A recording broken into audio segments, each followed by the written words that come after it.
For many households, the electric bill is one of the most routine monthly expenses. It arrives alongside rent, mortgage payments, groceries, gas, insurance, and debt. In 2026, that bill is becoming harder for many families to overlook. The pressure is not coming from one source alone. It is not only about data centers. It is not only about fuel. It is not only about weather, regulation, or the cost of building new power lines. The more accurate story is a chain of pressures moving through the electric system. Electricity demand is rising. Grid investment is becoming more expensive. Utilities are strengthening transmission systems. Fuel costs are affecting generation. Regulators are approving ways for utilities to recover costs. And in many places, those costs eventually reach households through monthly electric bills. According to the Energy Information Administration's May 2026 Short-Term Energy Outlook, residential electricity prices are expected to increase by 5% in 2026. EIA also expects residential electricity prices to continue rising in 2027, though at a slower pace. For a family, that means the cost per kilowatt hour may rise even if the household does not use more power. The lights may be the same. The refrigerator may be the same. The air conditioner may run the same way. But the bill can still rise because the price of electricity itself is moving higher. That is why the electric bill has become part of the broader cost of living story.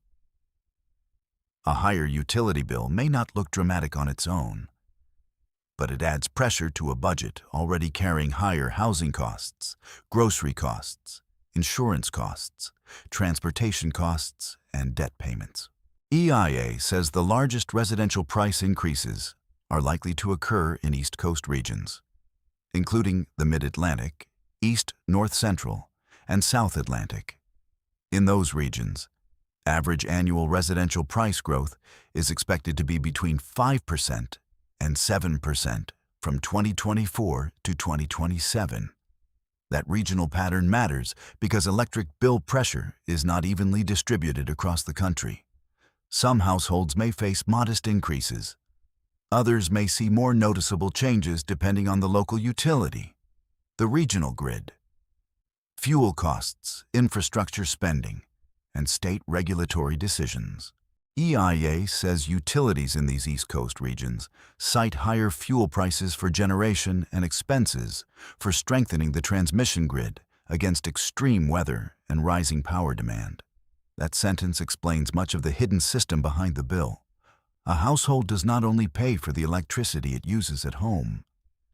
The bill can also reflect the cost of producing electricity, moving it across the grid, maintaining wires and substations, preparing for extreme weather, and building the infrastructure needed to meet future demand.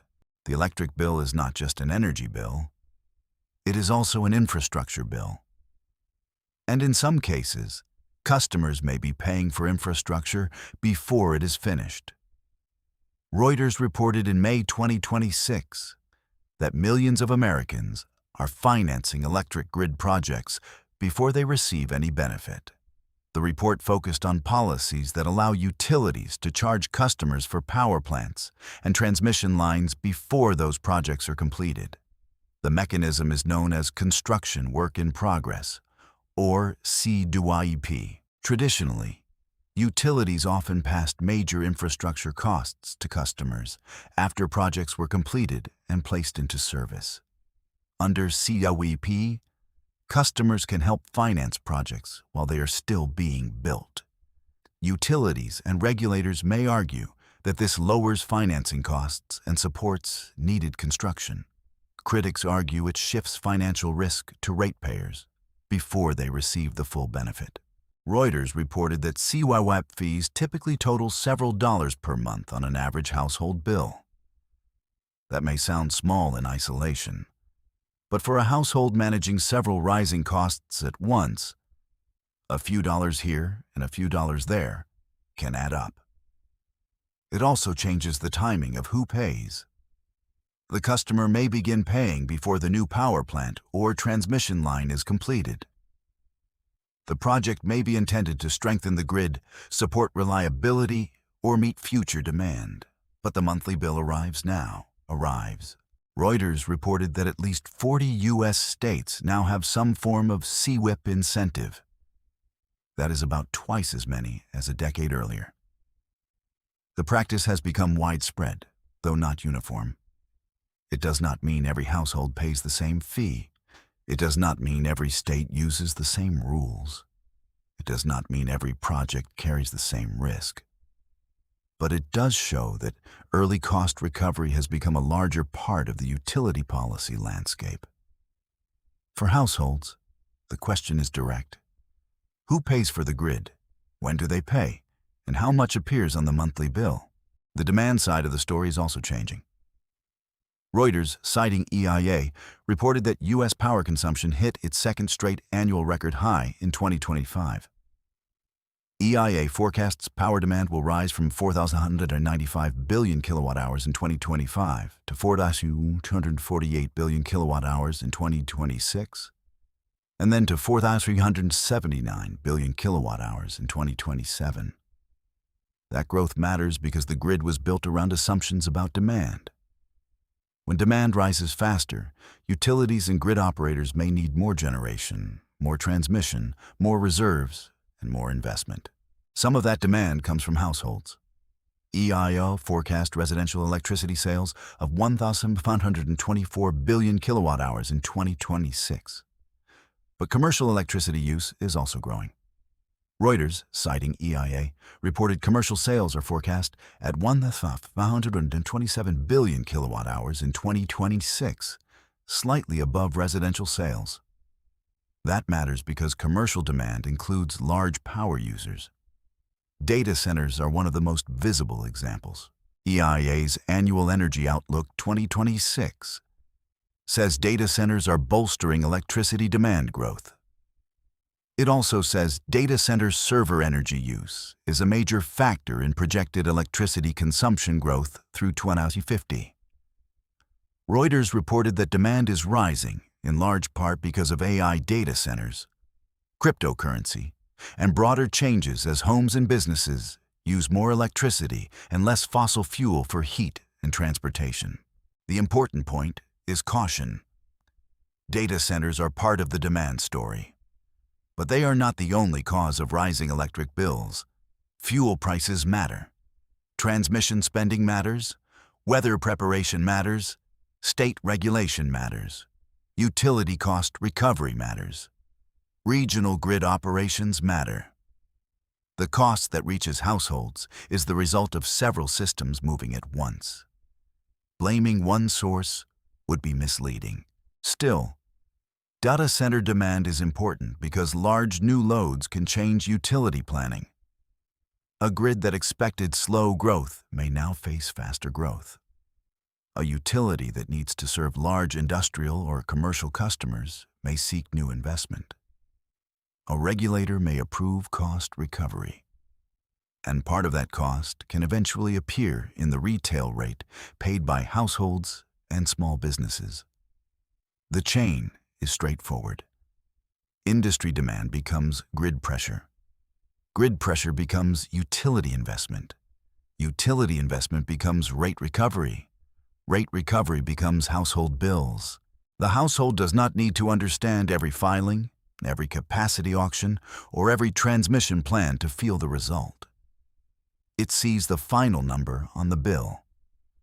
Regional grid pressures show how complex the system has become. PJM Interconnection is one of the largest grid operators in the United States, serving more than 67 million people. In January 2026, PJM's load forecast projected summer peak load growth averaging 3.6% per year over 10 years. It also projected net energy load growth averaging 5.3% per year over 10 years. Those projections matter because PJM covers a major region where power demand, reliability, fuel supply, transmission congestion, and data center growth can all influence planning and cost. Reuters reported that PJM paid $990 million in first quarter 2026 uplift payments to power plants. That exceeded the combined annual total of $764 million in 2025 and $270 million in 2024. Uplift payments are a regional grid cost issue, not a national household bill number. They should not be generalized to the entire United States. But they show how grid operations can become more expensive under tight conditions. Reuters reported that PJM linked part of the pressure to Winter Storm Fern in January, saying the grid required all available power generation to prepare for high demand, extremely low temperatures, and higher than usual generation outages. That illustrates another part of the story. The grid has to be ready for peak conditions, not just average conditions. During extreme weather, demand can rise. Power plants can face outages, fuel costs can move, and grid operators may need to pay more to keep enough supply available. Those costs do not always show up immediately or directly in one household bill, but they can become part of the broader cost structure of electricity. FERC's 2026 Summer Energy Market and Electric Reliability Assessment says electricity consumption is expected to be higher in summer 2026 than in each of the previous 5 summers. The assessment, citing EIA, projects total summer 2026 electricity consumption at 1,587 terawatt-hours. That would be 7% higher than summer 2021 and 3% higher than summer 2025. That matters because summer is when many households use more electricity for cooling. If demand rises during the hot weather, the grid must have enough generation and transmission capacity to meet it. FERC says new generator additions and transmission expansions are expected to help address demand growth. But those investments have to be financed, approved, and built. Those costs can eventually move into rates. The grid is also being strengthened against extreme weather. EIA says utilities in some regions cite expenses for strengthening the transmission grid against extreme weather and rising demand. Resilience spending may be necessary, but it is not free. A stronger grid can reduce future risk. It can support reliability. It can help prevent outages or manage higher demand. But building and maintaining that system can still appear in customer bills. For households, this creates a difficult balance. People need reliable electricity. They need air conditioning in summer. They need heat, refrigeration, lighting, internet, medical devices, and basic household power. Small businesses need electricity to operate restaurants, stores, offices, warehouses, and service businesses. But the investments required to support that system can raise costs. That is why electric bills are becoming a pressure point inside the household budget. A family may not be using much more electricity than before, but the system around that electricity is becoming more expensive. Generation costs can rise. Transmission investment can rise. Reliability costs can rise. Regulatory charges can rise. CI-WIP charges can appear before a project is finished. And the final bill can increase even when daily habits have not changed. For renters, the pressure can still matter. Some renters pay their electricity bill directly. Others may see utility costs influence broader housing operating expenses. For small businesses, power bills can become part of the cost of keeping the lights on, cooling the space, powering equipment, and serving customers. For middle-class households, the electric bill joins a larger list of monthly pressures. Mortgage payments or rent, insurance, gas, groceries, car payments, debt, repairs, and utilities. Each cost may be explainable on its own. Together, they reduce flexibility. That is the household consequence. Not a sudden crisis, not a claim that the grid is failing under normal conditions. A steady increase in the cost of basic services. The reliability picture also requires careful language. NERC's 2026 Summer Reliability Assessment indicates that PJM expects low risk under normal summer conditions. But it also says extreme high temperatures may require demand response resources. The story is not that the grid is guaranteed to fail.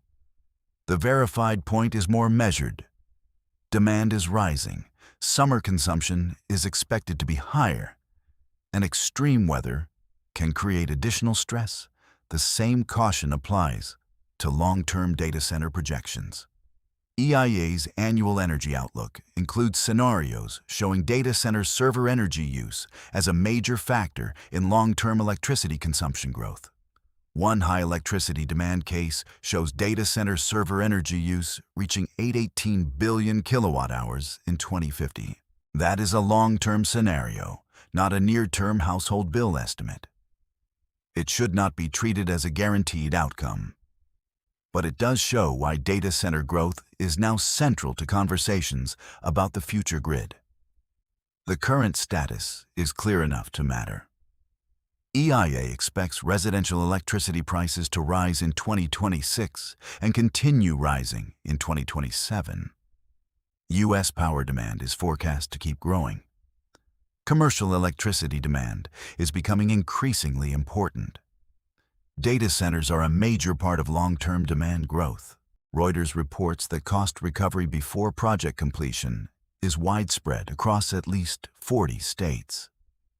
FARC expects summer electricity consumption to be higher than in each of the previous 5 summers. PJM data shows regional grid cost pressure in one major system. Together, these facts point to a cost of living story that begins far from the kitchen table, but ends there. The electric bill may look like a simple household expense. Behind it is a larger economic system. Fuel markets, power plants, transmission lines, regulators, data centers, utilities, weather risk, and infrastructure finance. That system is changing, and the cost of that change may be reaching households before many people understand why.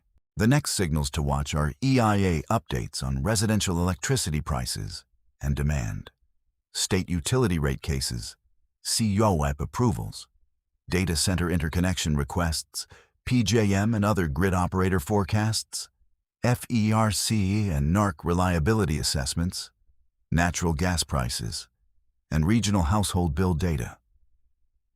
Those signals will help show whether the pressure eases, continues, or becomes more concentrated in certain regions. For now, the basic conclusion is cautious but important. Electric bills are rising because the power system is carrying more demand, more investment, and more cost recovery. Some of that investment may be necessary. Some of it may support future reliability. Some of it may serve future industrial and commercial load. But the cost is not always waiting for the future. In many places, it is already moving into the monthly bill.